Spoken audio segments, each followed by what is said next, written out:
നമശിവായ. നമസ്കാരം. ഗീത ഹൃദയത്തിലേക്ക് ഏവർക്കും സ്വാഗതം. ന ഗുരോരധികം തത്വം ന ഗുരോരധികം തവ തത്വജ്ഞാനാത് പരം നാസ്തി തസ്മൈ ശ്രീ ഗുരവേ നമഃ. കഴിഞ്ഞ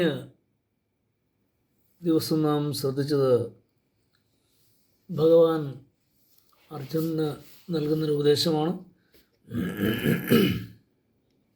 കഴിഞ്ഞ ശ്ലോകത്തിൽ ഭഗവാൻ പറഞ്ഞത്, ഹേ അർജുന, ആദിയും അന്തവും അവ്യക്തമായ ഈ രഹസ്യമയമായ ജീവിതത്തിൽ, പ്രാണികളുടെ ജീവിതത്തിൽ, അവരുടെ മരണത്തിൽ നീ എന്തിനാണ് ദുഃഖിക്കുന്നത് എന്നാണ് ചുരുക്കി പറഞ്ഞത്. അടുത്ത ശ്ലോകം നമുക്ക് ശ്രദ്ധിക്കാം. ആശ്ചര്യവത് പശ്യതി കച്ചിദേനം ആശ്ചര്യവദ്വദതി തദൈവച്ചാന്യഃ ആശ്ചര്യവച്ചൈനമന്യ ശൃണോതി ശ്രുത്വാപ്യേനം വേദ ന ചൈവ കശ്ചിത്. അടുത്തൊരു ശ്ലോകം കൂടി നമുക്ക് നോക്കാം. രണ്ട് തുറന്നു വരുന്ന അർത്ഥങ്ങൾ ചേർന്ന് വരുന്നത്. ശ്ലോകം 30. നിത്യമേവ ധ്യോയം ദേഹേ സർവസ്യ ഭാരത തസ്മാത് സർവാണി ഭൂതാനി ന ത്വം ശോചിതുമർഹസി. ഇതിൻ്റെ അർത്ഥം, ശ്ലോകം 29 അർത്ഥം, ഈ ജീവാത്മാവിനെ ചിലർ ആശ്ചര്യപൂർണമായ കണ്ണുകളോടെ നോക്കുന്നു, അത്ഭുതത്തോടു കൂടി നോക്കുന്നു. അതേപോലെ ചിലർ ആശ്ചര്യപൂർണമായി അതിനെ വർണ്ണിക്കുന്നു, ചിലർ ആശ്ചര്യത്തോടെ അതിനെ കേൾക്കുന്നു. എന്നാൽ ചിലരാകട്ടെ ഇത് കേട്ടിട്ടും ഒന്നും അറിയുന്നില്ല തന്നെ. ഇത് ശ്ലോകം 29. അടുത്ത ശ്ലോകം 30. ഹേ ഭരതകുലോൽപ്പന്നനായ അർജുന, എല്ലാവരുടെയും ശരീരത്തിലിരിക്കുന്ന ആ ശരീരങ്ങളുടെ ഉടമയായിരിക്കുന്ന നിത്യനായ ആത്മാവിനെ ഒരിക്കലും ബന്ധിക്കാൻ കഴിയില്ല. അതിനാൽ കേവലങ്ങളായ പ്രാണികളുടെ മരണത്തിൽ നീ ദുഃഖിക്കേണ്ട ആവശ്യമില്ല, ദുഃഖിക്കേണ്ടതില്ല. ഇവിടെ ഇത് പല പ്രാവശ്യം പറഞ്ഞതാണ് നിത്യനായ ആത്മാവിൻ്റെ, ജീവാത്മാവിൻ്റെ കാര്യം. അർജുനൻ സ്വജനങ്ങളോടുള്ള പ്രീതിയാൽ മനോദൗർബല്യത്തിലകപ്പെട്ടു. സ്വജനങ്ങളെ വധിക്കുന്നതിനുള്ള മനോവേദന പറയുകയും ചെയ്തു. ഇത് അർജുനനെ പോലെയുള്ള ക്ഷത്രിയൻ യോജിച്ചതല്ലെന്നും അതിൻ്റെ ദാർശനിക വശങ്ങൾ എന്തെല്ലാമാണെന്നും വിശദീകരിക്കുകയുമായിരുന്നു കഴിഞ്ഞ ശ്ലോകങ്ങളിൽ ഭഗവാൻ.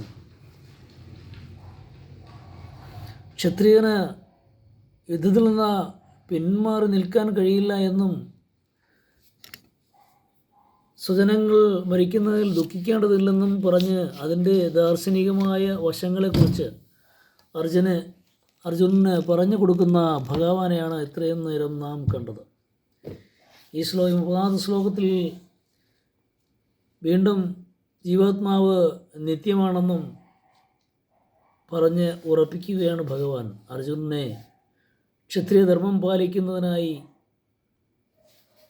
യുദ്ധത്തിലേക്ക് തിരിച്ചു കൊണ്ടുവരുവാൻ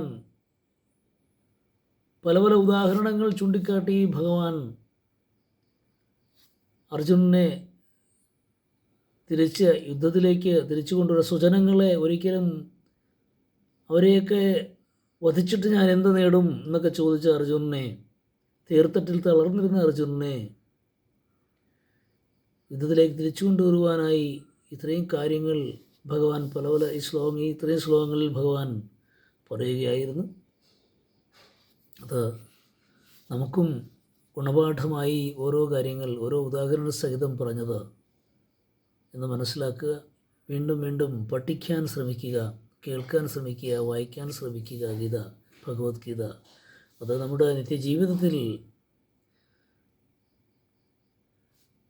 വളരെ പ്രാബല്യത്തിൽ കൊണ്ടുവരേണ്ട വചനങ്ങളാണ് ഭഗവാന്റെ ഗീതോപദേശം എന്ന് ഞാൻ പറയേണ്ട കാര്യമില്ലല്ലോ.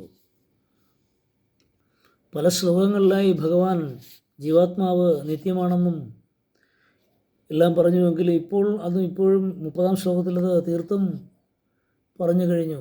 ജീവാത്മാവിൻ്റെ നിത്യതയെ വർണ്ണിക്കുന്ന പ്രയത്നമാണ് ഭഗവാൻ ഇതുവരെ ചെയ്തത്. അതിനാലാണ് ഈ 30-ാം ശ്ലോകത്തിൽ ദേഹി അഥവാ ജീവാത്മാവ് നിത്യനാണെന്നും പ്രാണികളുടെ മരണത്തിൽ നീ ദുഃഖിക്കേണ്ടതില്ല എന്നും കൃത്യമായി പറഞ്ഞു വച്ചത്.